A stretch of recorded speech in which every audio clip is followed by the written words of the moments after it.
Praise lord. ఈరోజు వాక్య ధ్యానాంశంగా మత్తయి సువార్త 6వ అధ్యాయము 17వ వచనం చదువుకుందాం.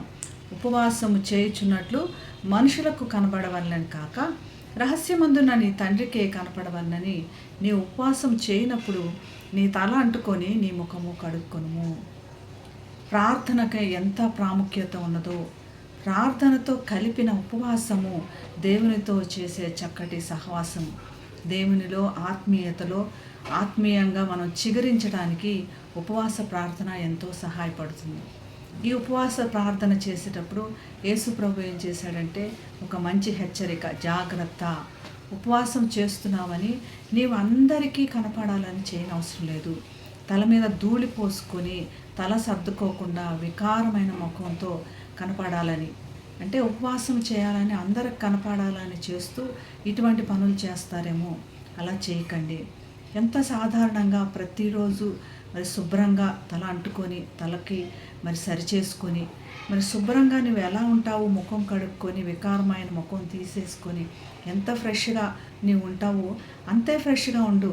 నీవు చేస్తున్న ఉపవాసము నీ దేవునికి మాత్రమే కనపడాలి, ఏ మనిషికి కనపడాల్సిన అవసరం లేదు. ఈ మనుషుల ద్వారా మెప్పు రావాలని నువ్వు చూసినప్పుడు తప్పకుండా నీకు మెప్పు వస్తుంది, కానీ దేవుని దగ్గర నుంచి మెప్పు రాదు. దేవుని దగ్గర నుంచి మెప్పు కలగాలంటే దేవునికి మాత్రమే తెలిసేటువంటి ఉపవాస ప్రార్థన చేయి. నువ్వు దేవుడు నిన్ను తప్పకుండా హెచ్చిస్తాడు. నీవు చేస్తున్న వేదన, నీవు చేస్తున్న ప్రయత్నము దేవుడు తప్పకుండా లక్ష్యం చేస్తాడు. ఎవరిని కూడా నిర్లక్ష్యం చేయడు అని దేవుని వాక్యం మనల్ని ధైర్యపరుస్తుంది. మరి శాస్త్రులు, పరిసయ్యులు ధర్మశాస్త్రాన్ని ఆచరించటం, దాన్ని పాటించటం మాత్రమే ప్రాముఖ్యత అనుకున్నారు. యేసు ప్రభు ఏం చెప్తున్నాడంటే దేవునితో చేసే సహవాసము చాలా ప్రాముఖ్యమైనది. దేవునితో చేసే సహవాసానికి దేవుడు ప్రాముఖ్యత ఇస్తాడు, దానికి విలువ ఇస్తాడు అని చెప్తున్నాడు.